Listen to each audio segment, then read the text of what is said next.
It's so bright, it's hard to breathe, but that's alright. Hush.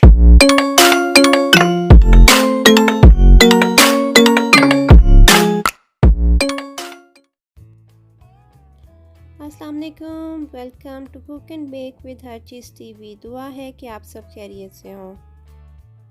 सब लोग जिन्होंने मेरी रेसिपीज़ को ट्राई किया, मुझे फ़ीडबैक दिया, उनका बहुत बहुत शुक्रिया। ये फजर का टाइम था। सुभान अल्लाह, what a lovely morning it is. तो मैं ये सोच रही थी कि आज मैं क्या चीज़ बनाऊँ, कुछ ऐसा जिसके सारे इंग्रेडिएंट्स घर में ही मौजूद हों। फिर मैंने सोचा कि आज मैं बनाती हूँ चिकन चीज़ रोल्स, क्योंकि इसके सारे इंग्रेडिएंट्स हमारे घर में ही मौजूद होते हैं। तो मैंने अपना फ्रीज़र चेक किया, फ्रिज चेक किया, तो सब कुछ मेरे पास था। चलिए मैं आपको इसके इंग्रेडिएंट बता देती हूँ। सबसे पहले मैंने लिया 2 कप मैदा, half teaspoon salt, 1 tablespoon yeast खमीर, 2 टेबल स्पून के करीब मैंने इसमें बटर लिया था। ये 2 टेबल स्पून जो है मिल्क पाउडर था। मिल्क पाउडर को आप स्किप भी कर सकते हैं, अगर आपके पास नहीं है तो आप ना डालें। इसके अलावा मैंने लिया था 1 कप के करीब नीम गर्म पानी। आपकी मर्ज़ी है, अगर आप दूध के साथ गूँधना चाहते हैं तो आप दूध भी ले सकते हैं। तो ये सारे इंग्रेडिएंट्स थे जिनके साथ मैंने सबसे पहले डो बनानी थी। तो डो बनाने के लिए मैंने 1 कप जो नीम गर्म पानी था उसके अंदर मैंने 1 टेबल स्पून ईस्ट डाला था और 1 टेबल स्पून शुगर डाल के इसको थोड़ा सा मिक्स किया था। और उसके बाद मैंने इसको तकरीबन 5-6 मिनट के लिए छोड़ दिया था कवर करके, ताकि ईस्ट जो है वो अपना एक्शन स्टार्ट कर दे। इसी साइड पे मैंने 2 कप मैदे के अंदर हाफ़ टी स्पून नमक जो है वो ऐड किया था और इसको फिर मैंने थोड़ा सा मिक्स कर लिया। इसके बाद जो तीसरा मिक्सचर मैंने बनाया था वो अंडे का और बटर का था। अंडे को बीट कर लें और उसके अंदर मेल्टेड बटर डाल के इसको भी अच्छी तरह मिक्स कर लें। अच्छा, मैं इसके लिए हैंड मिक्सर यूज़ कर रही हूँ। ये जो स्टैंडिंग मिक्सर है इसके लिए ये कर रही हूँ। आप इसको हाथ से भी कर सकते हैं, आप इसको हैंड बीटर से भी कर सकते हैं। इसमें मैंने तीनों जो मिक्सचर थे वो ऐड करके इनको एक डो की फॉर्म दे दी थी। ये जो डो इससे बनी थी ये थोड़ी स्टिकी बनी थी, आपके हाथों को चिपकेगी, तो आपने इसको सख्त डो नहीं बनानी है। जैसे हमने डोनट के लिए बनाई थी आप बिल्कुल उसी तरह से इसके बाद फिर मैंने इसको हाथ से थोड़ा सा गूंद कर तो इसको किसी गर्म जगह पर रख दिया था।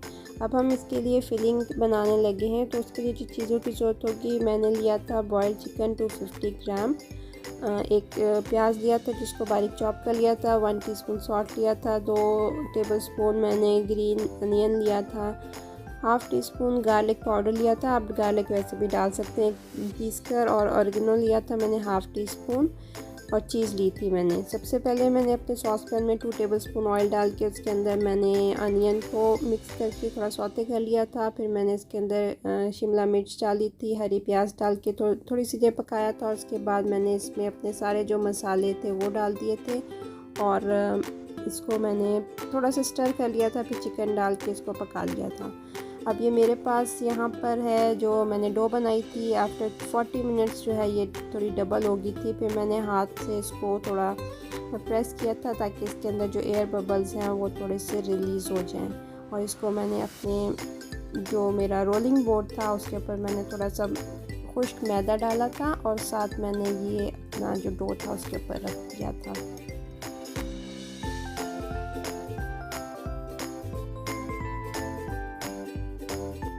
इस डो के फिर मैंने पोर्शंस काट लिए थे कि जिस तरह मैंने इसमें से रोल बनाने थे उसके हिसाब से फिर मैंने इसको पोर्शंस में कट कर लिया था, इसको पेड़े की शक्ल देने के बाद। और फिर मैंने एक एक पोर्शन को लेकर उसकी रोटी बेली थी। सबसे पहले मैं आपको एक का बता देती हूँ कि मैंने एक पोर्शन लिया, उसका पेड़ा बनाकर इसकी मैंने एक पतली सी रोटी बेल ली थी।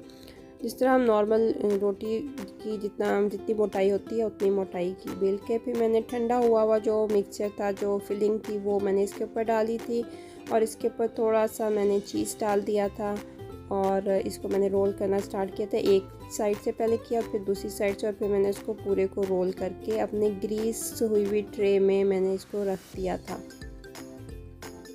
इसी तरह फिर मैंने दूसरा पोर्शन लिया था। ये पहला वाला जो था ये थोड़ा सा बड़े साइज़ का बन गया था, इसलिए मैंने पोर्शन जो है वो थोड़ा छोटा कर दिया था। थोड़ा छोटे साइज़ का पेड़ा लेके इसकी भी रोटी बेली थी। इसमें फिलिंग डाली, उसके ऊपर चीज़ डाली, फिर इसको दोनों साइड से पहले फ़ोल्ड किया और फिर एक साइड से फोल्ड करते हुए मैं दूसरी साइड पर दे गई, एक पूरे रोल बन गया। इसको मैंने अपनी ट्रे में सेट कर दिया। इस तरह इस सारे से मैंने तकरीबन 8 के करीब रोल बना लिए थे और इसके बाद फिर मैं इसको अंडे के साथ ब्रशिंग कर रही हूँ सब रोल को। थोड़ा थोड़ा मैंने ब्रश के साथ एग लगा दिया था और इसके बाद फिर मैं इसके ऊपर जो है वो थोड़े से तिल जो हैं वो स्प्रिंकल कर दूँगी।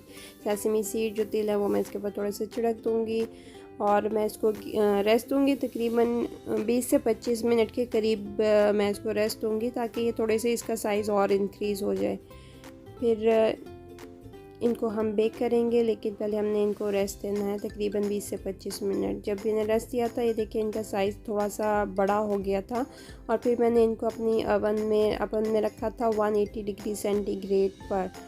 इसको मैंने मिडिल वाली शेल्फ पे रखा था और मैं बताना शुरू में भूल गई थी कि ओवन जो है वो हमने प्री हीट करना है। अब तो आपको पता ही होगा क्योंकि ओवन हम हमेशा प्री हीट करते हैं, तो 180 पे ही मैंने प्री हीट किया था और 180 पर ही मैंने इसको रखा था। तकरीबन 20 से 25 मिनट में ये रेडी हो जाते हैं। जब ये बन गए थे तो फिर मैंने इसके ऊपर दोबारा से थोड़ी सी ब्रशिंग करनी थी, लेकिन इस दफ़ा मैंने बटर की ब्रशिंग की थी और इसको थोड़ी सी देर के लिए बेहतर होगा अगर आप कवर करके रखते हैं अपनी जो सर्विंग डिशेस में निकालने से पहले। तो मैंने हल्के हाथों से इसके ऊपर बटर की ब्रशिंग कर दी थी और माशाल्लाह बहुत अच्छे रेडी हुए थे। बहुत लाइट गोल्डन सा कलर आया था। ऊपर कलर लाने के लिए आप इसको ऊपर वाली ग्रिल भी ऑन कर सकते हैं।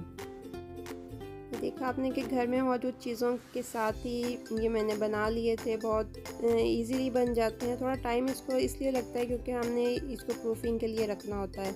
आप इस रेसिपी को ट्राई ज़रूर कीजिएगा और मुझे अपना फीडबैक ज़रूर दीजिएगा। कमेंट सेक्शन में ज़रूर बताइएगा कि आपने ट्राई किया और ये आपके कैसे बने।